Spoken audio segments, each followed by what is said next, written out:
مسئلے معلوم نہیں، ہم رہنما بن جاتے ہیں۔ تو محترم حضرات، سب سے پہلی چیز رہبر کے اندر ہے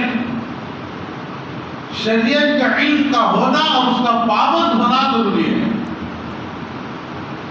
اور دوسری چیز علم حقیقت سے واقف ہو اور دوسروں کو بھی آگاہ کر سکے۔ علم حقیقت سے خود بھی واقف ہے اور دوسروں کو بھی وہ آگاہ کر سکتا ہے۔ اب علم ظاہری، علم شریعت ہم کو معلوم نہیں، علم حقیقت تک ہم کہاں پہنچے۔ اور پھر تیسری چیز یہ فرمایا غریبوں کے ساتھ میل جول رکھے، ان کے ساتھ اچھا برتاؤ کرے، اچھا سلوک سے پیش آئے۔ ہمارے اللہ والوں کے اندر یہی چیز تو پائی جاتی ہے۔ قاسم نانوتوی رحمۃ اللہ علیہ جو دیوبند کے مدرسے کے بانی ہیں، اتنی سادی سیدھی طبیعت تھی، ایسے کتابیں حضرت نے لکھی ہے، طلبہ تو طلبہ، عالم بھی پڑھ کر سمجھنا مشکل ہے، لیکن سادگی ایسی تھی، جب بازار سے چلتے تو ایسے معلوم ہوتا کہ کوئی مزدور جا رہا ہے۔ کئی لوگوں نے حضرت کو مزدور سمجھ کر جیسے مزدور کے ساتھ پیش آتے ویسے ہی پیش آیا۔ قاسم نانوتوی رحمۃ اللہ علیہ نے فرمایا اگر میرے نام کے ساتھ عالم کا چوچا لگا ہوا نہ ہوتا تو کوئی قاسم نانوتوی کو جاننے والا نہ ہوتا، ویسی گمنامی میں ہم زندگی گزارتے۔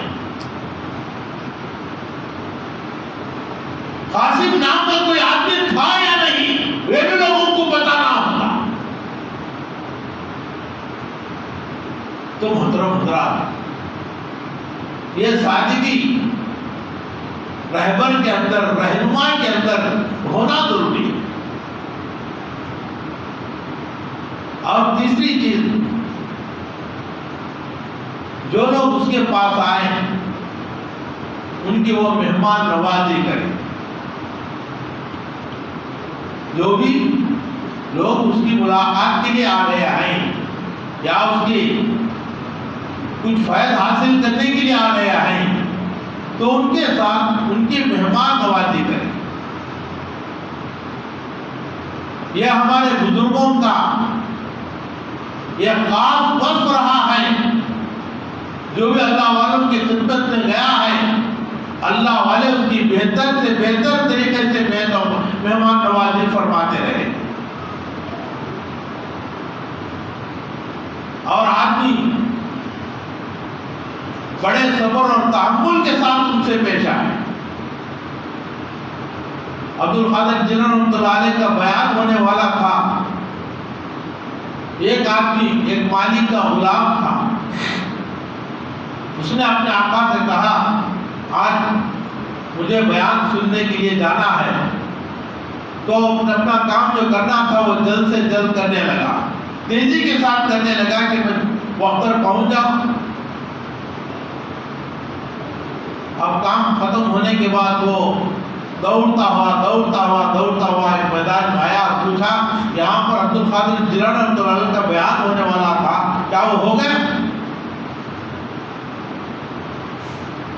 لوگ بیان سے ختم ہو کر چلے گئے تھے، عبد القادر جیلانی رحمۃ اللہ علیہ وہاں پر تھے، وہ آخری میں مجلس سے نکل رہے تھے۔ اب آ کر انہیں سے پوچھتا ہے، ایک دیہات کا رہنے والا، ایک جوان، ایک مزدور، ایک غلام، کسی کی خدمت کرنے والا، اور پوچھ رہا ہے انہیں سے کہ یہاں جو بیان ہونے والا تھا وہ کیا ہو گیا؟ تو حضرت نے فرمایا کہ کیا بات ہے؟ کہا میں فلاں کا خادم ہوں، وہ مجھے چھٹی دینے میں دیر کر دیا اور میں دوڑتے ہوئے آ رہا ہوں۔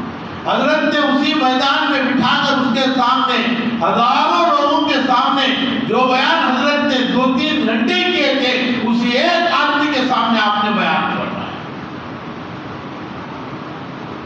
اب وہ سمجھ گیا کہ حضرت میری ایک کی وجہ سے اتنی تکلیف اٹھا رہے ہیں، تو اس نے کہا حضرت آپ میری ایک کی وجہ سے اتنی تکلیف کیوں اٹھائے؟ تو حضرت نے فرمایا مجھے معلوم نہیں کہ اللہ تعالیٰ اس مجمع سے مجھے وہ خطاب کر رہا تھا اس سے راضی ہوا یا تیرے سامنے میں نے دین کی بات دہرائی یا اس سے راضی ہوا، اللہ بہتر جانتا۔ تو محترم حضرات، جو رہبر ہو، جو رہنما ہو، اس کے اندر 5 چیزیں ہونا۔ عبد القادر جیلانی رحمۃ اللہ علیہ نے فرمایا ایک علم شریعت کا عالم ہو اور اس کا پابند ہو، دوسرا علم حقیقت سے واقف ہو اور دوسروں کو آگاہ کر سکے، تیسرا غریبوں کے ساتھ یعنی میل ملاپ رکھے، چوتھا یعنی جو مہمان اپنے پاس آئے اس کی مہمان نوازی کیا کرے، پانچویں چیز مہذب یافتہ ہو، یعنی اپنے دل کو تمام برائیوں سے پاک و صاف کیا ہو اور دوسروں کا تزکیہ، دوسروں کی نفس کی برائیوں کو دور کرنے کی استطاعت اپنے اندر رکھتا ہو۔ رہبر کے اندر، ایک مرشد کے اندر یہ چیزیں ہونا ضروری ہے۔ یہ اسلام کے لیے کیسی کیسی قربانیاں اللہ والوں نے دی۔ آج ہم جھوٹے دعوے کرتے ہیں اور محبت کے دعوے کرتے ہیں، کیا ہماری محبت حج بلال گرام سے بڑھ گئی جن کو گرم ریت پر لٹا کر سینے پر پتھر کی چٹان رکھی گئی، حضرت سمیہ کو ابو جہل نے شہید کر دیا، کیسے کیسے حضرت عمر رضی اللہ عنہ کو سولی پر لٹایا گیا، کیسے کیسے واقعات ہیں۔ تو محترم حضرات، دین کو جو نقصان پہنچا ہے سب سے زیادہ باطل پرست علماء، باطل پرست مشائخ، باطل پرست صوفیاء جو نام نمود کے ہیں، ان کی وجہ سے دین کو نقصان پہنچا ہے۔ حضرت عمر فاروق رضی اللہ عنہ کے زمانے میں شام کا بہت بڑا رئیس، وہاں کا بادشاہ جبلہ بن ایہم غسانی جس کا نام ہے، وہ آ کر اسلام قبول کیا۔ شام کا بادشاہ کیسے داد و نخرے میں پلا ہوگا، کیسی دبدبہ شام کی ہوگی۔ اب اسلام قبول کرنے کے بعد کعبۃ اللہ میں آ کر حج کر رہا تھا، یعنی طواف کر رہا تھا، خانہ کعبہ کا طواف کر رہا تھا۔ طواف کرنے کے دوران میں یہ بہت سے لوگ طواف کر رہے تھے اور ایک آدمی کا پیر اس کی چادر پر آ گیا۔ بادشاہ تھا، مغرور تھا، کوئی غریب آدمی تھا جو طواف کر رہا تھا، اس کا پیر اس کی چادر پر آ گیا تو فوراً ایک تھپڑ رسید کیا۔ جیسے ہی تھپڑ رسید کرنا تھا وہ بھی فوراً اس کا بدلہ لے لیا، وہ غریب نے اس کو ایک تھپڑ مار دیا۔ اب اس کو بہت طیش آ گیا۔ آنے کے بعد حضرت فاروق رضی اللہ عنہ کے پاس آیا اور آ کر کہا کہ میری چادر پر ایک آدمی نے پیر رکھ دیا اور میں نے اس کو تھپڑ مارا تو اس نے مجھے بھی تھپڑ مارا۔ حضرت فاروق رضی اللہ عنہ نے فرمایا تم نے جو کیا اس کا بدلہ وہ دے دیا، بدلہ چکا دیا۔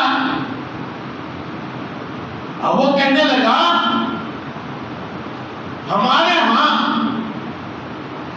اگر کوئی ہماری طرف تیز نگاہ سے دیکھا تو کہ ہم اس کو بھی قتل کر دیتے ہیں، ویسے شان و شوکت کے ہم مالک ہیں۔ یہ ادنا سا آدمی میری چادر پر پیر رکھ گیا، حالانکہ وہ جان بوجھ کر نہیں رکھا، وہ طواف کے ہجوم کے اندر اس کا پیر اتفاقاً پڑ گیا۔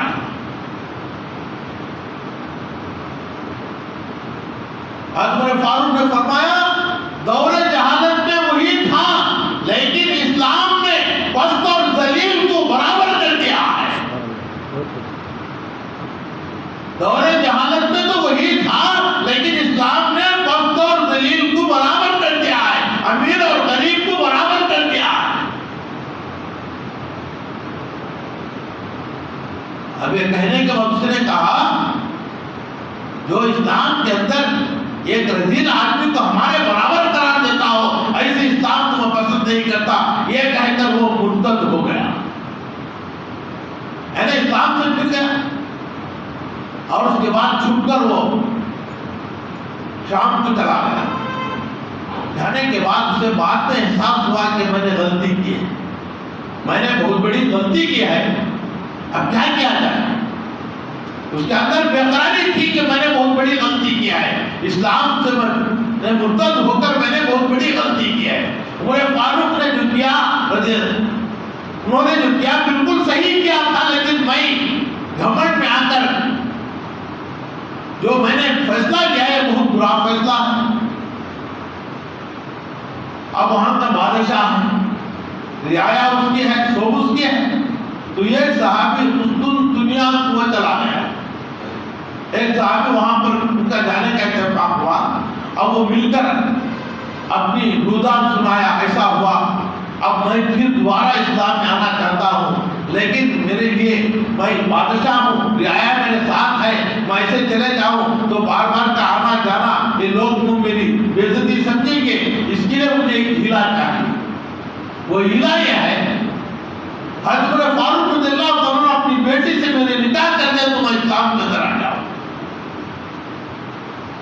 اب ان صحابی نے فرمایا یہ حضرت عمر فاروق رضی اللہ عنہ کی مرضی پر موقوف ہے، ان کی مرضی معلوم کر کے میں آپ کو پیغام سناؤں گا۔ اب وہاں سے پلٹ کر آنے کے بعد حضرت عمر فاروق رضی اللہ عنہ کے پاس ان صحابی نے یہ تذکرہ کیا کہ جو مرتد ہوا ہے وہ اس طریقے سے کہتا ہے اگر میں اس کو ہلا بنا کر دائرے اسلام کے اندر آ جاؤں گا، میری رعایت سے میں بچے نکل جاؤں گا۔ عمر فاروق رضی اللہ عنہ نے فرمایا ایک آدمی میری بیٹی کا رشتہ لے کر مسلمان ہونا چاہتا ہے تو تم نے انتظار کیوں کیا؟ تم نے انتظار کیوں کیا؟ وہی ہاں کہہ دیا ہوگا تو بہت اچھا تھا۔ اسلام کے لیے کیسی کیسی قربانیاں ہیں۔ عمر فاروق رضی اللہ عنہ جن کے نام سے بڑی بڑی حکومتیں کامتی تھی، ویسی شخصیت کہہ رہی ہے جب ایک شخص میری بیٹی کا رشتہ لے کر مسلمان ہونا چاہتا ہے تو تم نے یعنی میری بیٹی کو ہاں کہہ دیا ہوتا تو کیا تھا، مجھ سے اجازت مانگنے کی کیا ضرورت تھی؟ تو آخرکار دوبارہ وہ صحابی اس دنیا پہنچے لیکن وہ مرتد ہوا تھا، اللہ تعالیٰ کو کیا منظور تھا معلوم نہیں۔ جب یہ شہر کے اندر داخل ہوئے تو جبلہ بن ایہم غسانی کا جنازہ آ رہا تھا، اضطراب کی حالت میں اس کی موت ہو گئی۔ اللہ کو کیا منظور تھا خدا بہتر جانے۔ اسلام کے لیے صحابہ نے ایسی ایسی قربانیاں دی، آج ہم اس کو کھیل تماشا بنا کر رکھتے ہیں۔ زیادہ تر نقصان جو اسلام کو پہنچا ہے علماء سو سے پہنچا ہے، باطل پرستوں سے پہنچا ہے، زمین فریشوں سے پہنچا ہے۔ یہ بڑے بڑے لوگوں کے دربار میں پہنچ جاتے، ان کی ہمنوائی کرتے، ان کے گیت گاتے، ان کے ہاں میں ہاں ملاتے، یہی کا نتیجہ تھا۔ امام ابو حنیفہ رحمۃ اللہ علیہ کو یہ علماء باطل پرستوں کے یہ سازش تھی کہ آپ کو جیل خانے میں جانا پڑا۔ امام مالک رحمۃ اللہ علیہ کو مدینے کے گلیوں میں مجرم کی طرح پھینکا گیا۔ امام احمد بن حنبل رحمۃ اللہ علیہ کے کرتے پر کوڑے برسائے گئے، انہی کی سازش تھی۔ امام تیمیہ کو مبہوت کر دیا گیا۔ یہ سب واقعات، یہ سب چیزیں انہی کی بدولت رونما ہو گئے۔ تو محترم اس لیے بھی چاہیے کہ ہم جب کسی کی اقتدا کرتے ہیں، کسی کو اپنا مقتدا مانتے ہیں تو اس کے اندر کیا خوبی ہے وہ دیکھنا چاہیے۔ کیا وہ علم حقیقت سے شریعت کا عالم ہے، پابند ہے، علم حقیقت کو جانتا ہے، آگاہی کر سکتا ہے، مہمانوں کے ساتھ اس کا کیا تعلق ہے، غریبوں کے ساتھ اس کا کیسا برتاؤ ہے، اور یہ اپنے یعنی باطن کا کہاں تک کہ اپنے باطن کو تزکیہ کیا ہوا ہے اور دوسروں کا تزکیہ یہ کیا کر سکتا ہے، یہ چیزیں سوچ رہا ہے۔ پیران پیر رحمۃ اللہ علیہ نے یہ چیزیں بتائی ہیں۔ عبد القادر جیلانی نے فرمایا کہ انسان کی زندگی کی تین حالتیں ہیں، یہ ایک حالت ہے انسان کی زندگی کی، یعنی بچپن کی زندگی ایک ہے۔ فتح الغیب حضرت کی بڑی بہترین کتاب ہے، بڑی حضرت صاحب زادہ کو نصیحت کرتے ہوئے حضرت کی کتاب لکھی فتح الغیب۔ ایسی پیاری پیاری نصیحتیں ہیں، اگر انسان ایک ایک نصیحت پر عمل کر لے تو اس کی دنیا اور آخرت سنور جائے گی۔ حضرت نے اس نے لکھا ہے کہ انسان کی زندگی کی تین حالتیں ہیں، ایک ہے بچپن کی زندگی۔ بچپن میں کیا ہے، انسان کھانا چاہا تو کھا لیا، پینا چاہا تو پی لیا، جو قضاء حاجت کرنا چاہا تو کر دیا، جو دل میں آیا وہ کرتا ہے، بچہ ہے، اس کو کوئی شعور نہیں، جیسے چاہے وہ کرتا۔ اور اس کے بعد ایک زندگی آتی ہے، اسے عقلی زندگی کہتے ہیں۔ عقلی زندگی میں انسان کیا کرتا ہے، لوگوں کو دیکھتا ہے، فلاں آدمی نے یہ طریقہ اپنایا بڑا مالدار بن گیا، فلاں آدمی نے یہ طریقہ اپنایا بہت بڑا جاگیردار بن گیا، فلاں آدمی نے یہ طریقہ اپنایا بہت اونچے عہدے پر پہنچ گیا۔ اگر دوسرا ہی طریقہ دیکھیے، جو طریقہ وہ اپنا رہا ہے وہ جائز ہے ناجائز ہے حلال ہے حرام ہے وہ نہیں دیکھ رہا ہے، بس دوسروں کو دیکھ کر، چاہے وہ غیر قوم کا ہو، کوئی بھی ہو، چاہے وہ باطل پرست ہو، گمراہ ہو، اس کے پیچھے دوڑنے لگتا ہے، اپنے عقل کو دبڑاتا ہے۔ حضرت نے فرمایا کہ دونوں زندگیاں بیکار ہیں، یہ دونوں زندگیاں بیکار ہیں۔ اور تیسری زندگی ہے معرفت کی زندگی۔ معرفت کی زندگی میں انسان نہ دوسروں کو دیکھتا ہے، نہ اپنے عقل کے بل بوتے کو، اپنے عقل جیسے اپنے خواہشات جیسا چاہے ویسا سوچتا ہے، بلکہ اس میں اللہ کے حکم کو دیکھتا ہے، رسول اللہ صلی اللہ علیہ وسلم کے طریقے کو دیکھتا ہے۔ یہ زندگی معرفت کی زندگی ہے۔ اکثر دنیا میں اکثر لوگ جھوٹ بولتے ہیں، کثیر تعداد میں جھوٹ بولتے ہیں، تو ہم بھی بولے، ایسا کوئی مسئلہ ہے؟ دنیا والوں کو نہیں دیکھنا ہے اللہ کے نبی نے کیا فرمایا ہے۔ بہت سے لوگ حرام کی روزی کھاتے ہیں، تو کیا بہت سے کھانے سے کیا وہ حلال ہو جائے گی؟ ہم بھی کھائیں گے؟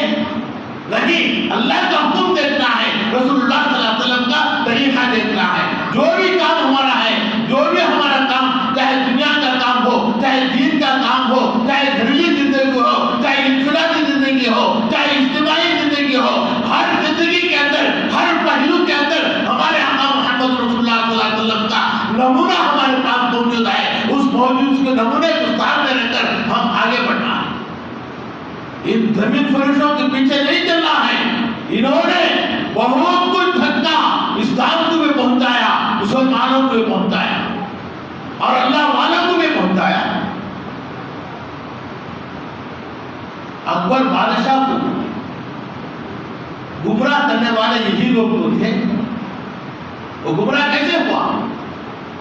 یہی چیلے تھے جو اس کے اشاروں پر ناچتے تھے اور اس کو گمراہی کی طرف لے کر گئے، یہاں تک لے کر گئے اس نے دین الہی کے نام سے نام شروع کیا، دین الہی نام پر۔ اور یہی نہیں، اس زمانے میں ذکریہ اجودنی کے فرزند تاج العارفین جس کا نام ہے، اس نے فتویٰ دیا کہ بادشاہ کے لیے تعظیمی سجدہ کرنا واجب ہے۔ کمبخت نے اس کے ہاں میں ہاں ملاتے ہوئے اس نے تاج العارفین نام کتنا پیارا رکھا ہوا ہے، عالم تھا، اور اس نے فتویٰ دیا کہ سجدے بادشاہ کے لیے سجدہ تعظیمی سجدہ کرنا واجب ہے۔ اور اسی کے دربار میں بعض لوگ وہ تھے، شراب اگر جسمانی صحت کے لیے مفید ہے اور اسے کوئی شر کوئی فساد پیدا نہیں ہونے کا اندیشہ ہے تو پینا جائز ہے۔ 9 دن تک مجلس میں بڑے بڑے مفتیاں، بڑے بڑے علماء شراب اکبر کے ساتھ بیٹھ کر شراب پیتے رہے، عقلی نقلی دلائل کا بھار پھیلا کر لگا دیے کہ شراب پینا جائز ہے۔ اور اکبر بادشاہ نے کتے کو ناپاک ہونے کے حکم کو منسوخ کیا، اور اس کے دربار میں اور اس کے ہاں میں ہاں ملانے والے فیضی، ایک اس کا تقلص ہے، بہت بڑا عالم گزرا ہے،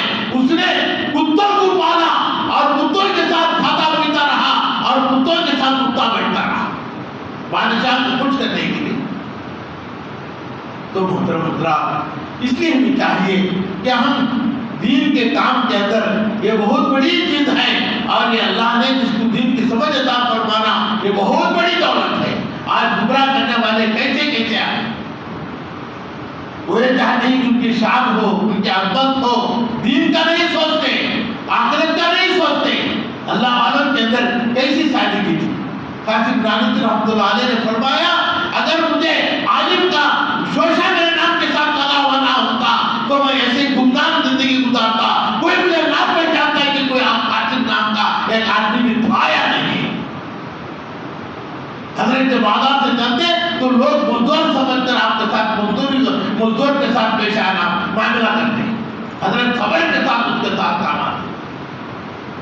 تو محترم اس لیے بھی چاہیے کہ آج انسان کیا ہے، ایسا نہیں بڑا ٹوٹا بن دیا، جبہ پہن دیا، تسبیح لے لیا، عصا لے لیا، عالم بن جائے گا.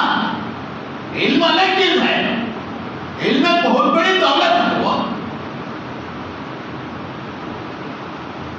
واقعات میں ایک واقعہ لکھا ہے، ایک جڑا ایک جڑی راستے میں دانے چن کر کھا رہے تھے. راستے میں دانے اناج پڑا ہوا تھا، کھا رہے تھے. ایک انسان، ایک بشر آ رہا تھا، بہت بڑا عمامہ سر پر ہے، تسبیح ہے، لمبا جبہ ہے، داڑھی ہے، عصا ہے، سب لے کر آ رہا ہے. تو اب اس نے چڑی نے کہا چڑے سے کہ بہتر ہے یہ حضرت انسان آ رہا ہے، یہ تکلیف دے گا، ہم تھوڑی دیر کے لیے دور چلے جائیں. تو چڑے نے کہا کہ کیسی بات کرتی ہو، وہ فرشتہ نما ہے، دیکھو سر پر عمامہ ہے، ہاتھ میں تسبیح ہے، عصا ہے، جبہ ہے، سب کچھ ہے، وہ ہم کو کم تکلیف دے گا. چڑا نے چڑی کو نصیحت کی. اب وہ بھی اس کی بات کو مان لی. جب وہ قریب آیا تو اپنا عصا لے کر کے بیچنا تھا، چڑا بن گیا. اب چڑی اس کی برادری کے لوگ سب مل کر بادشاہ کے پاس پہنچے، اس نے ناحق اس طریقے سے ہمارا آدمی کا خون کر دیا، چڑے کا خون کر دیا. اب قصاص ہونا چاہیے، جان کے بدلے اس کی جان دی جائے. تو اس وقت میں اس چڑی نے کہا اس کو قصاص نہ دلواؤ. میں نے چڑے سے کہا تھا یہ انسان بڑا سرپسند ہے، یہ ہم کو تکلیف دے گا، لیکن اس کے لباس سے ہم کو دھوکے میں آ گیا.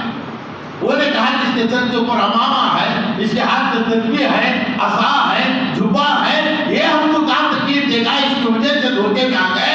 اس کو اتنا کرو کہ اگر اس کی جان لے لی جائے تو اس کے بچے یتیم ہوں گے، اس کی عورت بیوہ ہوگی، میرا شوہر تو پلٹ کر آنے والا نہیں. بہتر ہے اس سے اس کی داڑھی نکلوا دو، اس کا جبہ اتار دو، اس کی تسبیح کھینچ لو، اس کا عصا نکال دو. انہیں چیزوں کی وجہ سے ہم دھوکے میں آنے. پوشاک پہن کر دھوکہ دینا نہیں ہے. ایک بھان تھا اکبر کے زمانے میں، ڈھول باندھ کر پیسہ وصول کرنے والا، گھر گھر ڈھول باندھتا پیسہ وصول کرتا. اکبر بادشاہ نے ایک مرتبہ خوشی میں آ کر ایک ہاتھی اس کو انعام میں دے دیا. یہ گھر گھر بھیک مانگ کر جینے والا ابھی ہاتھی کو کہاں سنبھالے گا.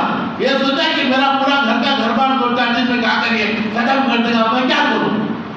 ہاتھی انعام میں ملا ہے بادشاہ کی طرف سے. اب سوچ کر اس نے اسے معلوم ہوا کہ اکبر بادشاہ کی سواری آ رہی ہے پورا راستے سے. تو اس نے کیا کیا، ہاتھی کے گالے میں ایک ڈھول باندھ کر اس کو اس راستے میں چھوڑ دیا.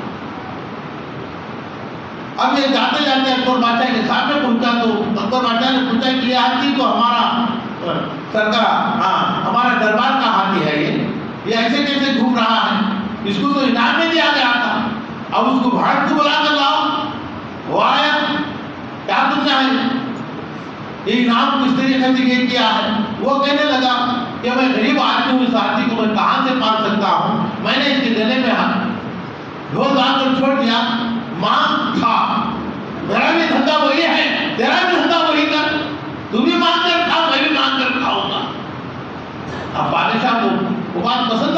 تو اس نے کہا کہ علاقہ اس کے نام میں دے دیا۔ تو محترم دنیا کمانے کے لیے انسان کیا کیا اوتار کرتا ہے، کیا کیا طور طریقے کرتا ہے۔ اللہ کے نبی صلی اللہ علیہ وسلم نے فرمایا جس نے علم سیکھا ہے دوسروں پر فخر کرنے کے لیے یا جاہلوں سے لڑنے کے لیے یا اپنی گروپ بندی بنانے کے لیے، تو اس کو قیامت کے دن دوزخ میں ڈالا جائے۔ اللہ کے نبی صلی اللہ علیہ وسلم نے فرمایا۔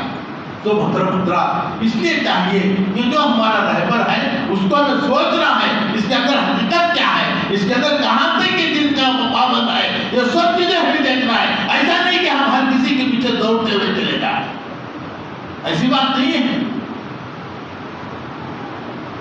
امام ابو حنیفہ رحمۃ اللہ علیہ کے زمانے میں لوگ مشہور، ایک بزرگ بہت مشہور ہو گئے تھے، تو لوگوں نے کہا کہ بہت بڑے اللہ والے آئے ہیں، کہاں رہتے ہیں؟ جنگل میں رہتے ہیں۔ حضرت گئے وہاں پر وہ موجود نہیں تھے، ابھی نماز پڑھتے ریت پڑھتے گئے تھے۔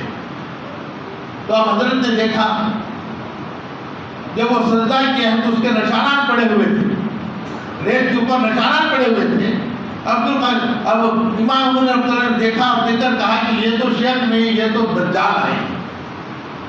لوگوں نے پوچھا اتنے بڑے شیخ پوری دنیا میں مشہور ہے، ان کا چرچا چلتا ہے، لیکن آپ نے کہا، امام ابو حنیفہ رحمۃ اللہ نے فرمایا سجدے میں انگلیوں کو ملا کر رکھنے کا حکم ہے، جب یہ کھلا رکھا ہے، یہ سنت کا علم سے نہیں ہے تو وہ شیخ کیسے ہو سکتا ہے؟ وہ تو دجال ہی ہو سکتا ہے۔ تو محترم اس لیے ہمیں چاہیے کہ دین کے اندر بہت سی چیزیں ہیں، اس لیے دین کے بارے میں ہمیں غور و فکر کرنا ہے، ہم کس کے پیچھے چل رہے ہیں، کہاں جا رہے ہیں، یہ خود کہاں دین کا پابند ہے، اس کے اندر حقیقت کتنی ہے، علم کو کہاں تک جانتا ہے، یہ چیزوں سے ہمیں واقف مت ہو رہا ہے۔ ایسا نہیں کہ ہر کسی کے پیچھے ہم لگ جائیں اور اس کے پیچھے ہم دوڑنے لگے، ایسی بات نہیں۔ اللہ کے نبی صلی اللہ علیہ وسلم نے مرتبہ ابو ہریرہ رضی اللہ تعالیٰ عنہ کو اعلان کرنے بھیجا۔ اعلان کیا تھا؟ لا الہ الا اللہ محمد رسول اللہ، جو بھی کہے گا وہ جنت میں داخل ہوگا۔ اب اعلان کرتے ہوئے پھر رہے تھے، پھر حضرت فاروق رضی اللہ سامنے سے آئے اور آ کر دونوں ہاتھوں سے ایسے مارا، نیچے گر گئے۔ کہا کہ اللہ کے نبی نے جو فرمایا ہے، اللہ کے نبی صلی اللہ علیہ وسلم نے اپنے نالین مبارک دے کر بھیجے تھے، اپنے نالین مبارک دے کر بھیجے تھے۔ وہ اشارہ یہ تھا جو لا الہ الا اللہ محمد رسول اللہ پڑھے اور میری اتباع کرے، وہ میری اتباع کرے۔ اللہ کے نبی صلی اللہ علیہ وسلم سے پوچھا گیا کہ اللہ کا بندہ کون ہے، اللہ والا کون ہے؟ تو اللہ کے نبی نے فرمایا جب اس کو دیکھو تو خدا یاد آئے، جب اس کو دیکھو اس کے چہرے پر نگاہ پڑے تو خدا یاد آ جائے، اس کی بات سے علم ترقی معلوم ہو، اس کے عمل سے آخرت کی طرف رغبت پیدا ہوتی ہو، وہ عالم کی پہچان ہے۔ جو جتنا اللہ کے نبی کی سنت کا پابند ہے وہ اتنا اللہ کا مقرب ہے، جو اللہ کے نبی کی سنتوں سے جتنا دور ہے وہ اللہ سے بھی اتنا ہی دور ہے، وہ گمراہی کے اندر مبتلا ہے۔ بس مجھے انتظار پر اپنی بات کو ختم کرتے دعا کرتا ہوں، اللہ تعالیٰ ہم سب کو کہنے سنت عمل کی توفیق عطا فرمائے۔ آمین و آخر دعوانا الحمدللہ رب العالمین۔